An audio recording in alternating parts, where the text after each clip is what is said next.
Pour commencer, le contexte historique. La date à retenir, ça va être la date du 14 octobre 1066, où a eu lieu la bataille de Hastings. Donc que vous voyez, on voit la souris, que vous voyez tout en bas de la carte, Hastings en Angleterre. Et durant cette bataille, en 1066, on avait en fait l'armée des Normands menée par le duc de Normandie, Guillaume, qui était à ce moment-là appelé Guillaume le Bâtard.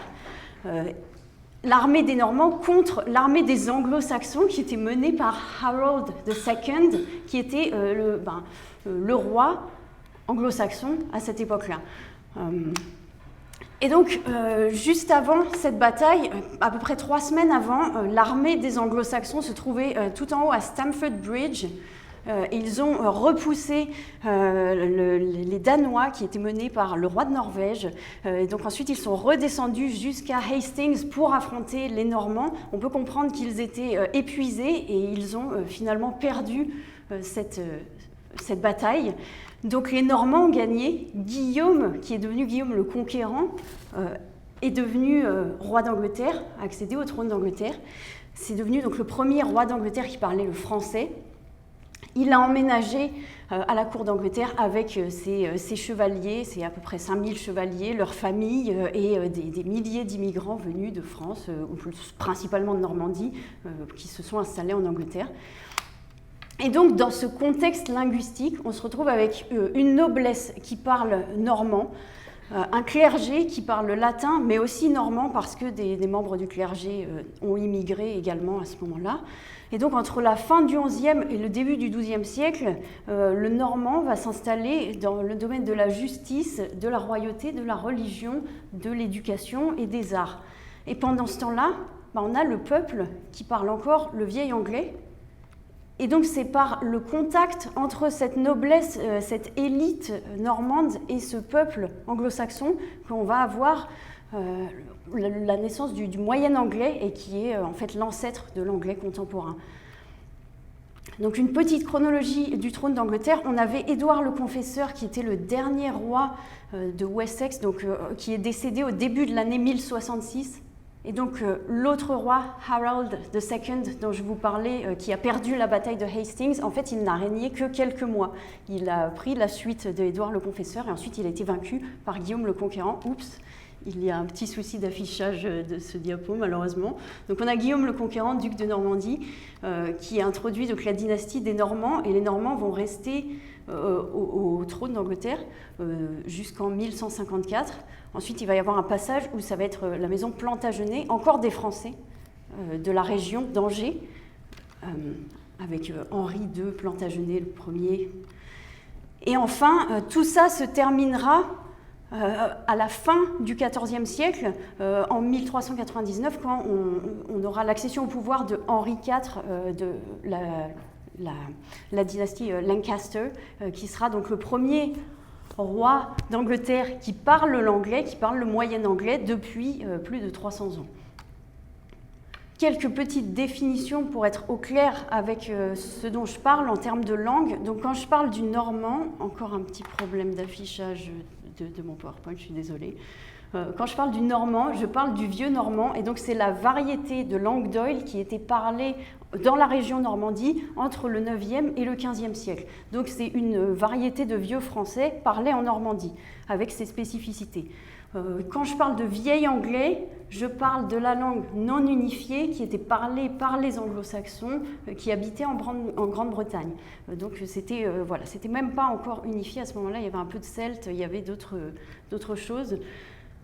Quand je parle de anglo-normand, c'est la langue qui est parlée par la noblesse pendant ce laps de temps où les Normands sont au pouvoir. Donc c'est un mélange de vieux normand et de vieil anglais. Et le résultat de cette interaction, c'est le moyen anglais, donc la langue parlée par le peuple anglo-saxon sous la domination des Normands. Donc on peut passer à la deuxième partie avec quelques exemples d'interaction entre le normand et le vieil anglais. Donc on va expliquer des exemples d'interaction au travers du lexique, donc du vocabulaire, un petit peu de grammaire, peut-être pas en fait, on va peut-être passer la grammaire, on va parler un peu de morphologie, un petit peu de phonologie, donc l'étude des sons qui est un peu ma spécialité dans le cadre de ma thèse, et un peu d'orthographe. Alors, au niveau du vocabulaire, on estime que 2/3 du vocabulaire de l'anglais, du lexique de l'anglais, sont issus du français et du latin. Donc vous voyez dans ce charmant camembert que finalement les mots issus du germanique sont vraiment minoritaires par rapport à la quantité d'emprunts qui a été faite au français et au latin. On a différentes périodes majeures d'emprunts. Donc celle dont on va parler aujourd'hui, la conquête normande, au XIe, XIIe, XIIIe siècle. On a après la période du XIVe, XVe, avec le pouvoir qui sera à nouveau repris par des Français, par des Angevins, mais ça va être plus court et il y aura beaucoup moins d'emprunts, moins d'interactions.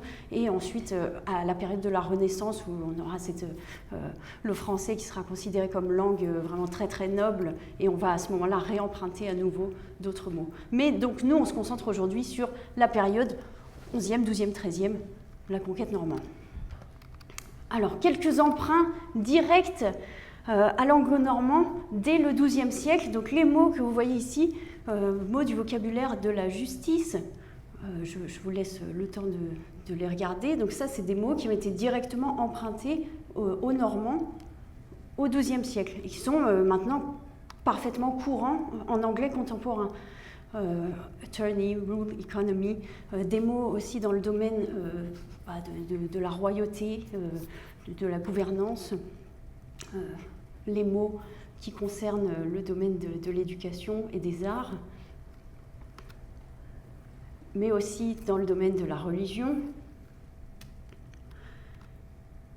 Et ça, c'est des mots, des mots un peu plus courants, sans classe particulière, et après des mots qui concernent la nourriture, évidemment. Et, ok, il y a un petit souci, il me manque quelque chose. Excusez-moi. Top.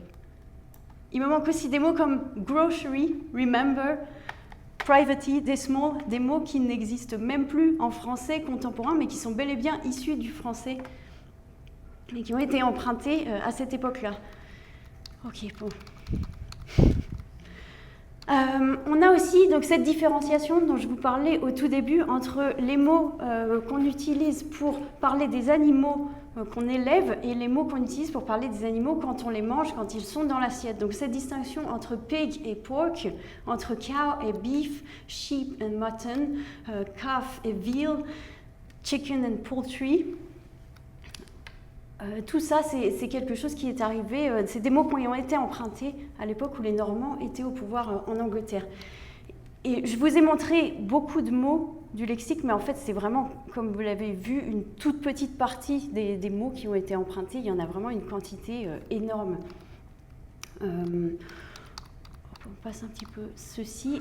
On a aussi des exemples de mots synonymes en anglais contemporain. Alors si on prend flavor et taste, alors flavor, la saveur, taste, le goût, bon, c'est quelque chose qui est assez synonyme. On pourrait croire qu'il y en a par exemple un qui a été emprunté au français et un autre qui est issu de langue germanique, de l'anglo-saxon. Mais en fait pas du tout, les deux viennent du vieux français.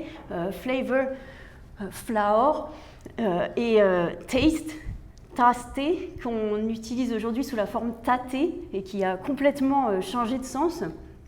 Et c'est le cas aussi, par exemple, avec stranger et foreigner, qui veulent tous les deux dire étranger.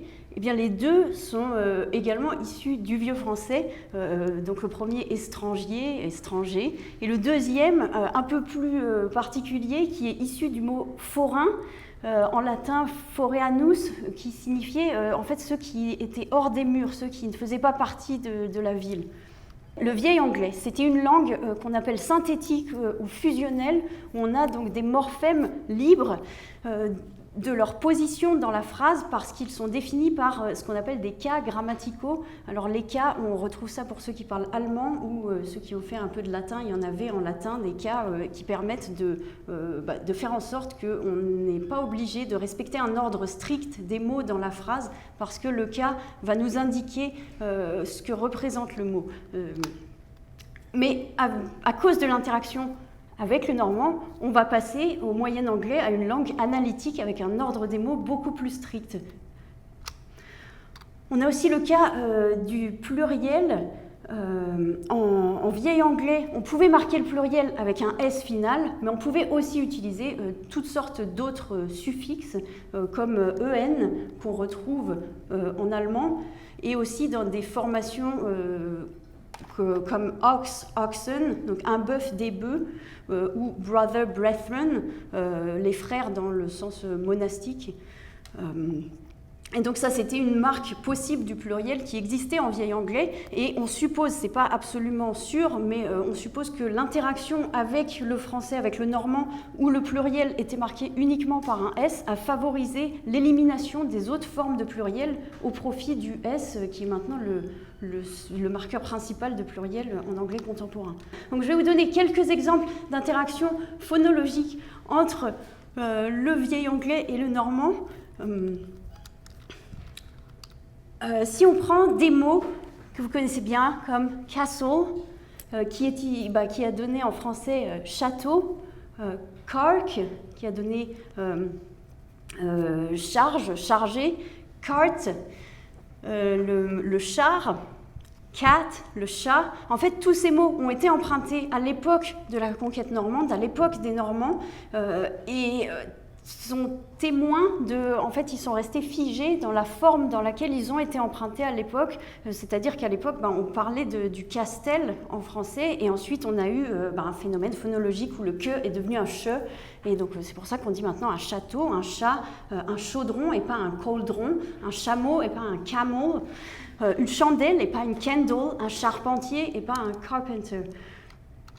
D'autres choses comme garden, qui était emprunté, qui est la même chose que jardin, et même le prénom William, c'était en fait la forme ancienne du prénom Guillaume, et qui témoigne encore une fois de la préservation d'un we qui est devenu gue puis gue en français. On a aussi fork, la fourche, ou la fourchette, et pocket pour la poche. C'est le même phénomène qu'avec cat et chat. Ça, c'était quelques exemples, mais il y en a énormément en réalité. Donc, durant les siècles qui ont suivi la conquête normande, là, on va s'intéresser plutôt à l'orthographe. C'était principalement le clergé normand, et donc des scribes normands, qui rédigeaient les textes de justice, les textes de religieux, etc. Et donc, à cause des conventions orthographiques du français, du normand, et de l'utilisation de l'alphabet latin, là où en vieil anglais, on n'utilisait absolument pas l'alphabet latin, mais des runes, à cause de tout ça, on a vu le développement de grosses modifications orthographiques en anglais. On peut en citer quelques-unes, comme l'utilisation de QU à la place de CW dans un mot comme queen, qui s'écrivait en vieil anglais quen, l'utilisation de GH à la place du H dans le mot night, qui s'écrivait nirt, l'utilisation de CH ou double CH à la place d'un simple C pour church, qui s'écrivait chiriche, chilche, OU à la place de U dans un mot comme house, qui s'écrivait et se prononçait house, l'utilisation de CH ou de SCH à la place de SC dans des mots comme ship, qui se prononçait skip, etc. Encore pareil pour bridge et pas mal d'autres modifications. Donc finalement, on a de nombreuses lettres qui étaient dérivées des runes germaniques ou des scripts irlandaises qui étaient parfaitement communes en vieil anglais et connues de tous, telles que win, ce symbole-là, ou F, ce symbole-là, et qui sont complètement tombés en désuétude parce que les Normands ne connaissaient pas ces lettres et ne connaissaient pas non plus ces sons qui n'existaient pas dans le normand et qui étaient impossibles pour eux à représenter avec l'alphabet latin. On a la lettre Thorn, qui a survécu pendant un certain temps, qui était la seule à survivre, la dernière lettre runique de l'anglais, qui a survécu jusqu'à peu près au XVIIe siècle, pendant une autre grosse vague d'emprunts et une autre radicalisation, changement dans l'orthographe.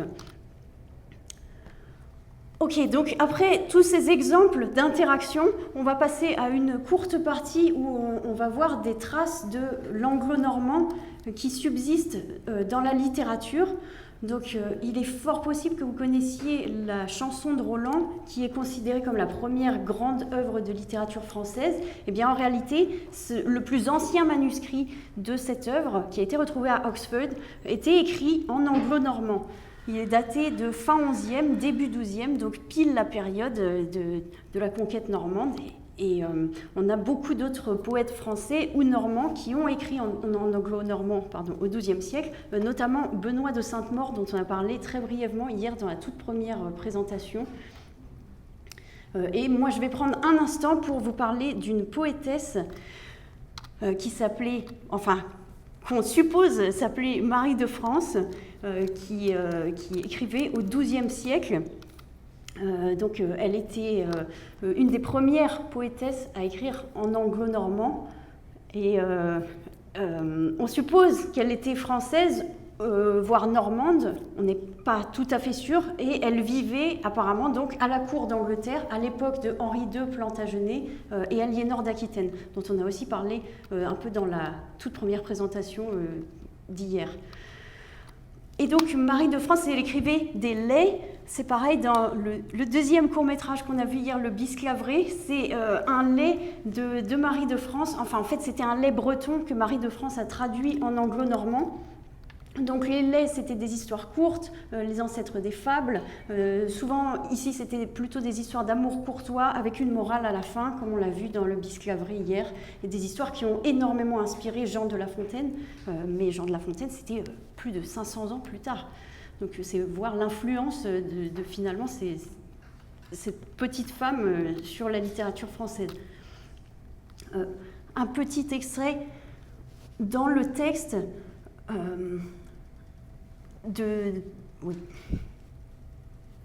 petit extrait dans le texte qui veut dire à la fin, au terme de cet écrit, qu'en roman j'ai traité et dit, on me nommera pour la remembrance, pour le souvenir, pour la postérité, Marie, moi qui suis de France. On retrouve des traces de l'anglo-normand, même s'il est aujourd'hui évidemment éteint, on en retrouve également dans la devise française « Dieu est mon droit » qui est présente sur les armoiries royales du Royaume-Uni. La devise également « Honi soit qui mal y pense » qui est vraiment en anglo-normand et qui apparaît sur de nombreux badges de corps de l'armée de différents pays du Commonwealth, notamment l'ordre de la Jarretière qui a été créé à l'époque et qui avait cette devise pour devise principale. Et on a aussi des devises en anglo-normand dans des textes de loi britanniques encore aujourd'hui. Enfin, une petite partie sur comment serait l'anglais contemporain s'il n'avait pas eu cette interaction avec le normand. Donc il y a des puristes de la langue anglaise qui tentent d'utiliser ce qu'ils appellent le English, et donc c'est le parler anglais uniquement avec du vocabulaire anglo-saxon ou germanique, en éliminant tous les emprunts au français, au latin ou au grec. Et donc pour ce faire, il s'agit d'éradiquer tous les mots issus du français, du latin, du grec, pour les remplacer par des mots purement germaniques. Donc comment on fait pour faire ça? Il y a deux solutions qui sont possibles. Soit on récupère le mot anglo-saxon original. Donc par exemple, si on prend le mot ancestor, issu de ancestre, ancêtre, on avait un mot anglo-saxon germanique, forbear ou forefather, qu'on peut réutiliser. La deuxième solution, c'est de composer un mot, de créer un mot composé à partir de deux mots germaniques existants. Par exemple, pour le mot dictionary, qui est issu du latin, on peut retrouver cette idée de livre de mots en utilisant les mots word et book, en les combinant ensemble et en faisant un nouveau mot, wordbook. Ok, on a presque fini. Alors tout à l'heure, je vous ai parlé du fait qu'on avait vu la préservation d'un « we » qui s'est transformé en « gue » en français, notamment avec le prénom Guillaume qui se prononce William en anglais. Donc quelques autres exemples ici, mais on n'a pas beaucoup de temps. Alors je vais vous montrer un exemple où on se retrouve avec deux synonymes. Alors en anglais, on a les mots que vous voyez donc tout à droite, on a le mot ward qui veut dire protéger et également le mot guard qui signifie également protéger. Ces mots se ressemblent quand même pas mal, on ne va pas se mentir, et en fait c'est parce qu'ils sont tous les deux issus de la même base en proto-germanique, de la base wardenan, dont a hérité le vieil anglais sous la forme wardian, qui est passé en moyen anglais en tant que warden, puis est devenu ward en anglais moderne, puis en anglais contemporain. Et donc cette même base wardenan est arrivée en francique, qui était la langue parlée par les Francs, qui ont eu donc des interactions aussi avec le français. Donc cette base wardenan est devenue warden en francique. Elle est passée dans le gallo-roman, donc dans l'ancien français en warder, qui est devenu gardé et qui a été réemprunté plus tard que la conquête normande sous cette forme guard, qui explique que maintenant on se retrouve avec deux synonymes qui finalement viennent de la même racine et veulent dire la même chose. Ce qui nous amène à la fin de cette présentation avec une petite ouverture sur le français qui lui aussi a été influencé encore plus tôt par donc, le francique, la langue parlée par les Francs, et le français qui finalement ne serait pas non plus ce qu'il est aujourd'hui s'il n'avait pas subi ces influences, s'il n'avait pas vécu ces interactions. Oh là là. En réalité, même le mot normand provient du germanique Northman ou Northman, donc les hommes venus du nord qui étaient les envahisseurs vikings. Donc finalement, le français, l'anglais et énormément d'autres langues, même toutes les langues du monde pratiquement, excepté celles qui sont très très bien préservées, sont riches de leurs interactions et on a besoin de ça pour faire évoluer nos langues et c'est absolument magnifique et j'ai beaucoup apprécié ce thème interaction qui m'a énormément inspirée.